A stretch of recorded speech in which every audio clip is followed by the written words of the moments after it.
جب نہ تو زمین تھی نہ آسمان تھا، نہ چاند نہ سورج نہ ستارہ، بلکہ ان میں سے ابھی کوئی بھی پیدا بھی نہیں ہوا تھا، تو اس وقت کیا تھا؟ اس کا جواب ہے اللہ اللہ اللہ۔ دنیا کی سب سے چھوٹی چیز جس کو ایٹم کہتے ہیں ابھی وہ بھی موجود نہیں تھا، تو سوچئے انسان کا کوئی نام و نشان بھی نہیں رہا ہوگا، تو اللہ نے کائنات کو بنانے سے پہلے دوسروں کو بنانا چاہا تو کہا کن۔ اس جملے کا مطلب ہے کہ بن جا، بس بے شمار روحیں بن گئی۔ اس کے بعد سب روحیں صف میں کھڑی ہو گئیں۔ اللہ کے بالکل سامنے نبی کی روحیں کھڑی تھی، دوسری صف میں ولیوں کی روحیں کھڑی تھی، پھر تیسری صف میں مومنین کی روحیں، ان کے پیچھے عام لوگوں کی، پھر جہاں تک نگاہ پہنچتی ہو دور تک عورتوں کی روحیں بن گئیں، پھر ان کے پیچھے جانوروں اور حیوانات کی روحیں کھڑی ہو گئی۔ کہا جاتا ہے کہ پیڑ پودوں میں بھی جان ہوتی ہے، ان کے پیچھے روحیں نباتی یعنی پیڑ پودے کی روحیں، اور پھر ایسی روحیں جماعتی جن میں ہلنے جلنے کی بھی طاقت نہیں تھی نمودار ہو گئی۔ یہ جتنی بھی روحیں ہم نے بتائی ہیں یہ اللہ کے بالکل سامنے کھڑی تھی۔ اللہ کے دائیں جانب فرشتوں کی اور پھر اس کے بعد حوروں کی ارواح تھی، ان کے پیچھے نوری موکلات کی روحیں جو دنیا میں آ کر نبیوں اور اللہ والوں کی مددگار ہوئیں، پھر بائیں جانب جنات کی روحیں، ان کے پیچھے سفلی موکلات اور پھر خبیثوں کی روحیں جو دنیا میں آ کر ابلیس کی امداد کی اور مددگار ہوئے۔ جب سب روحیں پیدا کی جا چکی تو اللہ نے سب سے پوچھا بتاؤ کیا میں تم سب کا رب نہیں ہوں؟ تو سب نے کہا بالکل آپ ہی ہمارے رب ہیں اور آپ ہی نے ہم سب کو پیدا کیا ہے۔ اس لحاظ سے دیکھا جائے تو دنیا میں جتنی بھی چیزیں ہیں وہ فطرتاً مسلمان ہیں، کیونکہ جب سب روحوں کو بنایا گیا تھا تو سب نے اقرار کیا تھا کہ آپ ہی ہمارے رب ہیں۔ ایک حدیث میں آپ صلی اللہ علیہ وسلم نے ارشاد فرمایا کہ ہر بچہ جب پیدا ہوتا ہے تو وہ مسلمان ہوتا ہے، لیکن ماں باپ اسے ہندو، عیسائی، یہودی اور بت پرست بنا دیتے ہیں۔ جب سب روحوں کو بنانے کا کام مکمل ہو گیا تو اللہ نے دنیا کو بنانے کا ارادہ کیا۔ اللہ نے سب سے پہلے ہزاروں نہیں بلکہ لاکھوں کروڑوں ستاروں کو بنایا، اور ان ستاروں میں سے ایک جسے ہم سورج کہتے ہیں اسے انسانوں کے رہنے کی جگہ پر کے طور پر پسند فرمایا۔ ایک دھماکے کے ذریعے اس کے کئی ٹکڑے ہوا میں پھیل گئے، ان سے الگ الگ کئی دنیا وجود میں آئی، جیسے مرکری، وینس، مارس اور ہماری یہ زمین وہ ارتھ بھی وجود میں آئی۔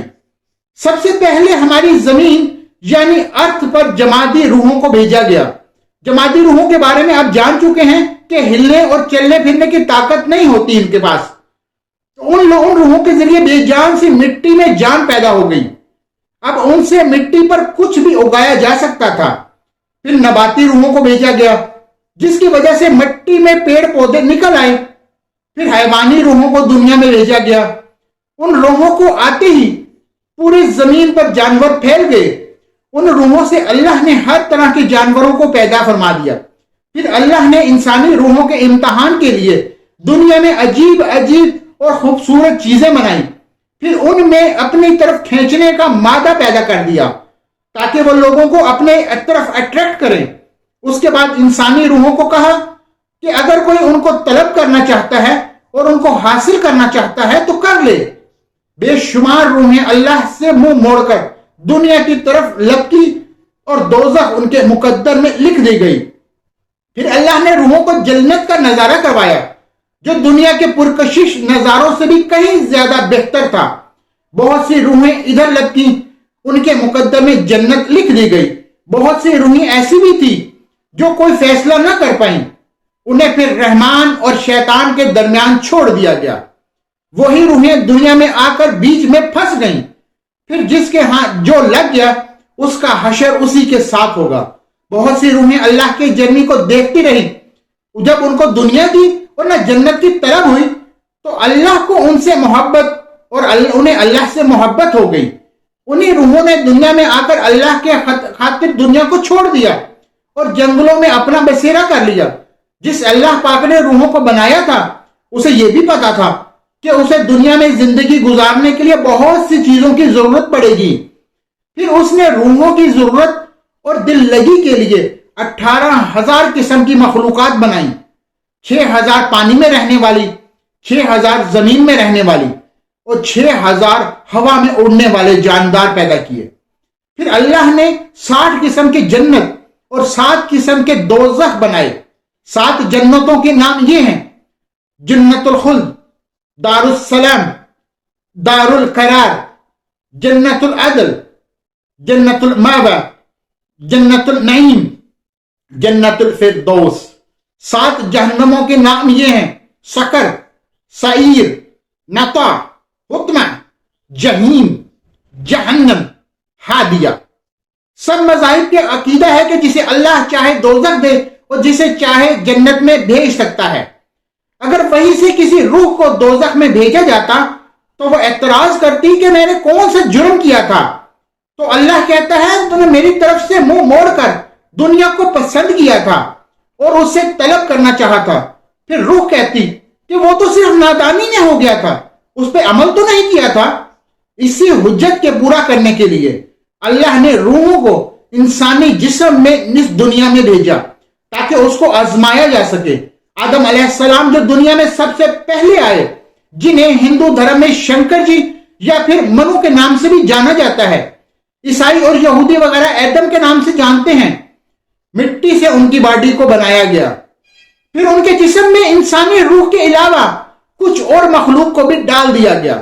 جیسے کہ ہمارے جسم میں بہت سارے جراثیم ہر وقت موجود رہتے ہیں اور نقل و حرکت کرتے رہتے ہیں.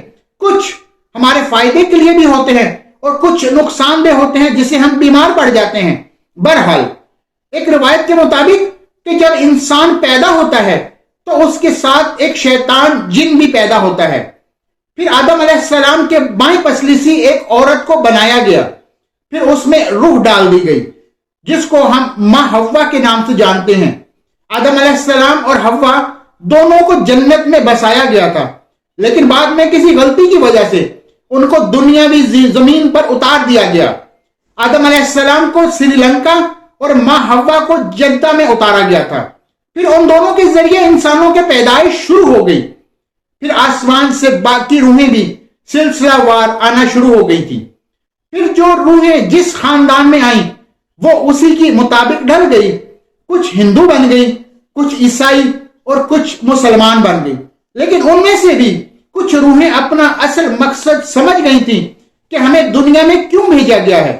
قرآن میں ایک جگہ آتا ہے، اللہ تبارک و تعالیٰ ارشاد فرماتے ہیں وَمَا خَلَقْتُ الْجِنَّ وَالْإِنسَ إِلَّا لِيَعْبُدُونَ، کہ ہم نے انسان اور جنات کو صرف اپنی عبادت کے لیے پیدا کیا ہے.